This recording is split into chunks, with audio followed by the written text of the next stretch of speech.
Fala galera, sejam muito bem-vindos à Coletiva do Juba. Hoje, domingão, é o dia que tem o jogo que realmente importa no fim de semana. O primeiro nós já sabíamos mais ou menos o que ia acontecer. O que nós não sabemos é sobre essa Ponte Preta em São Paulo. Então vamos trocar uma ideia hoje das notícias do tricolor que eu trago, que tem pedido de demissão lá no São Paulo. Demissão. Teve também jogador aí em negociação com o São Paulo, a coisa começa a dar uma esquentada para finalmente atender os pedidos de Rogério Ceni. Nós temos aí jogador barrado, jogador que não deve atuar pelo São Paulo nos próximos jogos. É um pedido da torcida, coisa bem interessante. E uma questãozinha também muito interessante naquela lateral esquerda do São Paulo. Quero falar com vocês nesse vídeo de hoje aqui. Vou pedir para que você deixe o like, quem tá vendo pela primeira vez, e se inscrevam no canal, quem não é inscrito, liguem o sininho de notificação para serem notificados e comentem comigo esse jogo, porque o tricolor precisa muito dessa vitória, beleza? O vídeo de hoje é um oferecimento de 1xBet. 1xBet é o melhor site onde você dá o seu palpite de futebol. Link ali no meu primeiro comentário fixado e olhem aí na tela o cupom JUBA aí. Tá vendo o cupom JUBA? Com esse cupom JUBA você faz o seu depósito para fazer os seus palpites ali no site. Você deposita ali 100, 200, 300, ele passa a dobrar. Então você depositou 300 no seu primeiro depósito, ele vira 600. Você depositou 500 no seu primeiro depósito, ele vira 1000 se você colocar esse cupom aqui, letras maiúsculas, cupom JUBA. Então use o cupom JUBA caso você vá lá para 1xBet. Eu te convido, vai para 1xBet, dê o seu palpite hoje às 18h30, Ponte Preta em São Paulo, já muito interessante para você. Eu já iria de São Paulo, eu acho que o São Paulo ganha assim, beleza? 1xBet, primeiro comentário fixado. Valeu, 1xBet! Bom, o lateral esquerda começa a ter uma tretinha ali no São Paulo, no caso onde jogou o Reinaldo, jogou o Wellington, jogou o Léo, e é provável hoje que volte o Reinaldo, e eu ainda duvido, porque o Rogério Ceni prometeu parar um pouco com o rodízio. O último jogo o Rogério Ceni colocou o Léo na lateral esquerda, e o São Paulo, num jogo horroroso contra o Santo André, saiu vitorioso, saiu com a vitória. Mais um fato importante para falar sobre o Léo na lateral esquerda. Não é o mundo ideal. Acho que qualquer jogador que apareça no São Paulo para a lateral esquerda talvez não tenha os problemas defensivos e muitas vezes de apagão que o Reinaldo tem. Talvez não tenha os problemas ofensivos que o Wellington muitas vezes tem. E talvez não tenha aquela falta de técnica e a falta de habilidade, falta de habilidade ofensiva que muitas vezes o Léo tem. Então qualquer lateral que apareça no São Paulo eu acho que é uma boa. O Léo, ele tem uma questão interessante que é o fator vitória no último jogo e também o São Paulo ter sofrido menos contra-ataques por ali. Quando foram os primeiros jogos, principalmente contra o Ituano, o São Paulo tomou muitos contra-ataques, foi um jogo de 0-0. Contra o Guarani foi 2-1 pro Guarani, mas o Guarani não fez os gols por ali. Foram dois golaços, um de falta e um lá do break, lá, do menino do break. E o São Paulo perdeu pro Guarani, mas continuando muitos contra-ataques. Contra o Red Bull Bragantino, o São Paulo simplesmente tomou 4 gols. Então o Léo jogar agora de lateral foi o jogo que veio a vitória contra o Santo André. Eu acho que é muito coerente o Rogério Ceni colocar o Léo como lateral esquerdo do São Paulo. Sim, não porque eu gosto, mas porque foi o jogo da vitória. A escalação tem que ser parecida com isso aí que o Rogério jogou da última vez. O Diego Costa abre o espaço de volta para o Miranda voltar para o time, e aí fica Miranda e Arboleda junto com o Léo ou com o Reinaldo, e o Rafinha, titular da posição, descansou no último jogo, até entrou para jogar no lugar do Igor Vinícius, mas o Rafinha ele é o titular da posição e ele vai jogar agora na lateral direita. Primeiro volante veio uma nova incógnita aí, Rodrigo Nestor ou Gabriel Neves. O Rogério tem feito um revezamento. Como no último jogo era o quarto jogo, o jogo do time que ele idealizou, o time que ele achou melhor pro momento e não o time da rodagem do teste, Rodrigo Nestor muito provavelmente fica de volta no time titular e Gabriel Neves não recupera essa posição, muito porque o São Paulo veio de vitória. A minha opinião aqui é que o Gabriel Neves precisa jogar nesse time de São Paulo. O Gabriel Neves também é uma questão interessante. Ele acabou sendo sondado e saiu na imprensa um zum que o Gabriel Neves estaria indo para o Santos, que o empresário dele, conversando com pessoas da mídia, ele alertou sim que o Santos teria interesse em Gabriel Neves e que o cara pularia para o Santos tranquilamente, até porque no São Paulo não tem tido espaço. Não teve com o Crespo, não está tendo com o Diniz, e é uma coisa muito curiosa de se pensar, né?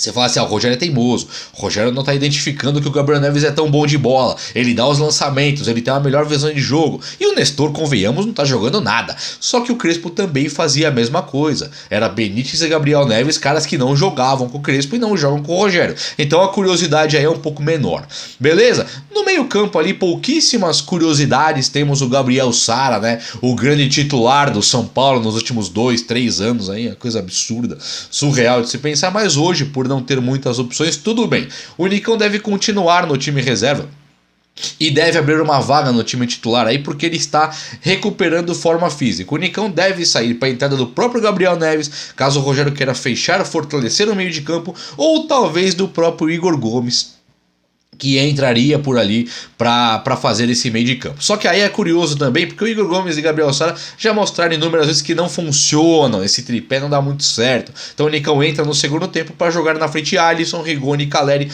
sem nenhuma novidade, podendo surgir um Marquinhos, o rolo compressor, né, nosso Lukaku aí, o menininho mais fraquinho, mas o Marquinhos acho que tem condição sim de ser um bom jogador para essa temporada. A escalação é essa, não teremos muitas surpresas a não ser as que eu falei. Camila Prando, que era a responsável ali pelas relações internacionais do São Paulo. Sou responsável por relações internacionais. São Paulo não tem dinheiro para contratar o David do Fortaleza, tá? Por que é a relação internacional? Para vender a base? Onde os agentes já fazem, onde os caras de fora conhecem mais o Caio Careta, o Vitinho, conhecem mais do que a gente. Aí ela precisa de uma pessoa para relações internacionais. Deixa pra lá. Mas ela, depois você se pergunta como é que pagava o salário, quanto ganhava, por que estava lá, né? O fato é que ela esteve lá por quase um ano, chegou em março do ano passado, e ela mesma pediu demissão e fez um post lá: estou me desligando por vontade própria do time do São Paulo e tal. Então, Júlio Casares, parabéns aí pela contratação da Camila Prando, né? Não sei quais foram as relações internacionais que ela teve, mas o São Paulo brigou para não cair o ano passado depois do Paulista. Vexatória a campanha de Libertadores, vexatória a campanha de Copa do Brasil, vexatória a campanha de Campeonato Brasileiro, salvo o Paulista ali, que foi o que deu, né? Foi o que apareceu, o que pintou ali pro São Paulo, e foi uma alegria que o São Paulo ainda não tinha desde 2012, quando ganhei aquela Sul-Americana LWO. Posso dizer que desde 2009 talvez fosse essa alegria que não vinha.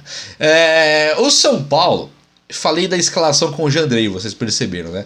O Thiago Volpi, ele tá como provável escalação, só que eu tenho informações de que ele realmente foi barrado desse time titular do São Paulo e que entraria Jandrei agora. Alguns treinos deram notas de que Jandrei jogaria com o time titular, e uma coletiva do Rogério Ceni também trouxe notas ali, evidências de que o Jandrei jogaria. O jogo de hoje ele vai ser capital para saber se o Jandrei já ganhou realmente essa posição.